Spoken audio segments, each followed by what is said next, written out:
5 ways to guarantee high intensity in your exercises. So let's say we're executing a possession drill. The same drill as I mentioned before, a 6v6 in a big square. Sorry, 6v6 with 2 drills, okay? What is high intensity? We need to understand that, right? What is high intensity? So high intensity is when my players with the ball have very short time and space to the side, and when my players without the ball are running as much as they can, as hard as they can, as intense as they can, and as fast as they can to press, period. That's high intensity from the beginning, right? So the first thing you should correct to guarantee high intensity in your exercises is stimulating pressure from the defenders, okay? Again, I see a lot of coaches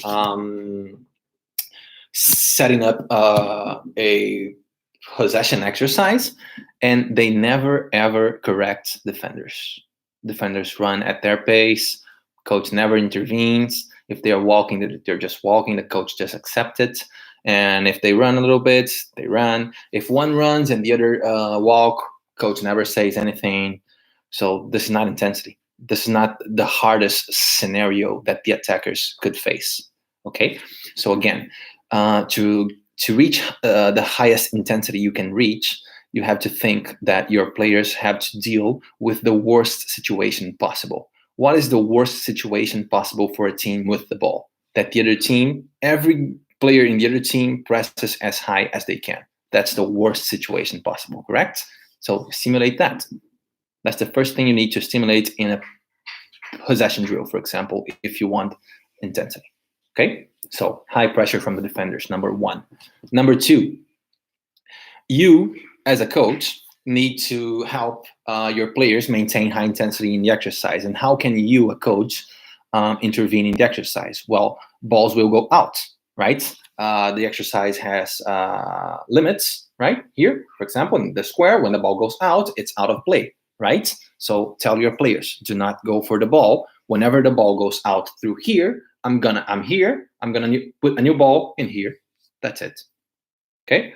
So the second way to guarantee high intensity in your training sessions, training session is happening here. You are here with all the balls around you. Okay. And when a ball goes out here, it means there were more players here than here. You start a new ball to the other team, to the team that didn't lose possession, and this side quickly with your foot, a pass, strong pass to a player on the other side. And the exercise keeps going. If you can give a voice command, new ball, or something like that, even better, okay? Whenever you see a player that doesn't respond to that command of yours, quickly, you intervene on him. No need to stop the training. Just say, hey, John, hey, John, forget the ball. When I say new ball, it's new ball. You start running again, okay? Okay, go, period. High intensity, no time to waste, okay? That's the second topic. That's a second way you can do it. The third way you can guarantee high intensity in your exercises is putting a new ball right away. Second one, sorry. And the third one is setting up a new ball when the old ball goes out. So first way, stimulate pressure from the defenders. Second, balls all around you. All the balls have to be with you. Put a new ball in every time a ball goes out. Third way is putting a ball in away from the space where the first ball went out, okay? Fourth topic, the fourth way is differentiate individual corrections from collective corrections. This is a very, very intuitive thing that the coach has to have so he can maintain high intensity in his training sessions, to know when to correct something collectively and when to correct something individually, okay? Collective correction is the one you need all the players in your team to see and understand. This kind of corrections are better demonstrated if you stop the training and explain the concept while having your players execute it. Okay, so you stop the exercise and you explain the concepts while they execute it under your command. So you say, give me the ball, stop, give me the ball, bring the ball here, put the ball to him. What is happening here right now? What does he need? What is the situation? A 2v2, a 3v3, a 3v2, etc. Where's the space? Where could you move to help him? Where could how could this happen so he can have support? Where does he want to move the ball to? Does he have space to dribble? Etc. Etc. Etc. Okay, collective correction. That is very different from individual corrections. Individual corrections are corrections only one player needs on that specific moment, or that has been explained to all the players already, and you just need to reinforce it to one player. So, for example, you just gave a very bright explanation on how to move the ball out of pressure, etc., etc., etc. And every player in your team is showing with the exercise going on that they've understood it.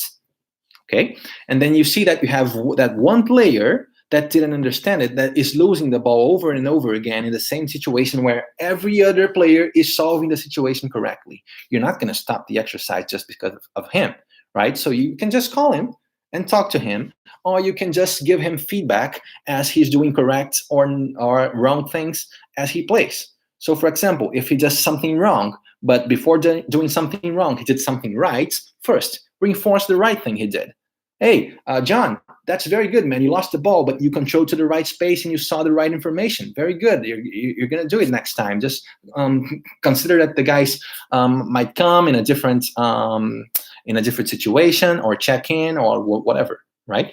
So just be aware of that and know when to intervene collectively and individually. Okay, because you don't want to waste your time correcting things individually, correcting things collectively that should be corrected individually. You don't want to waste the same time twice. Okay, be aware of that. So that's the fourth way you can guarantee high intensity in your exercises. The fifth way is praise good actions, attitudes, and ideas out loud. Everyone likes to be recognized. Recognize your players' effort out loud so they all will want to repeat these good behaviors. Okay, so whenever players do good things, praise them out loud so everyone can listen to it.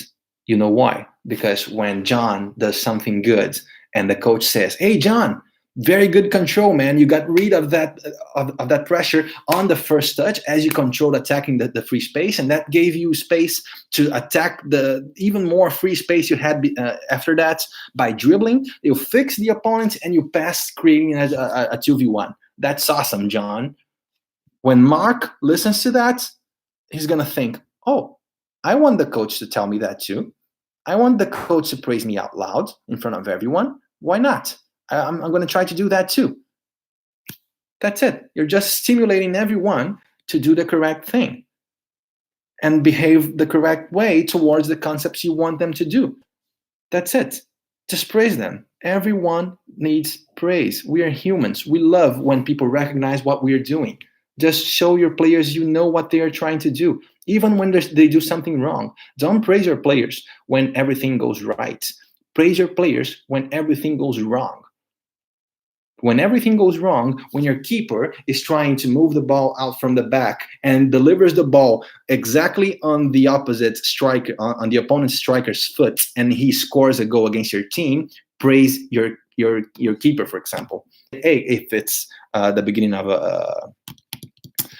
a new team, if you're starting with a new team and he's just learning that concept, for example, right? Not if you're a professional on the Champions League and you depend on that team, on that game, etc., etc. I'm not talking about this. I'm talking about teaching players new stuff, right? So you're with a new team and you're teaching your entire team to build up from the back, and your keeper delivers a ball on the opponent's striker foot and he scores. Praise your keeper. Hey, man, you didn't kick it forward. You tried to play. You're very courage. You saw the option. There was an option there. You just missed the pass. Not a problem. Try again. Try again. If you want to build up from the back as a coach, dude, you're going to be scored a lot. All those videos you see from my teams, you think we've never done any mistakes? We've gave up a lot of goals. So get used to that. Okay? So again, the fifth way is to praise your teams, your players' actions, your good attitudes, even on the bad moments, even more on the bad moments. When everything goes wrong, praise them so they can see that the coach has got their back. Coach has got their back. Okay, you were there saying, hey, that's supposed to happen. That mistake is what's going to lead you to do it correctly next time. So congratulations, keep doing it. Your player then takes the burden off his back and is like, oh, okay, yeah, it's true. I was trying to do the correct thing. It went wrong because things will go wrong. But I was trying to do the correct thing, so I'm going to try again. That's it. And then he's trying again. And now every player in the team knows that the coach has got his back, their back. Thank you for watching. If you like this video, give me a thumbs up, subscribe to my channel, check my other videos on the same channel, the Soccer Excellence Mentor. Lots of free content for you as a soccer coach, as a soccer player, as a soccer club. Follow me on Instagram, on Facebook, the Soccer Excellence Mentor, and let's all drive our performance towards excellence.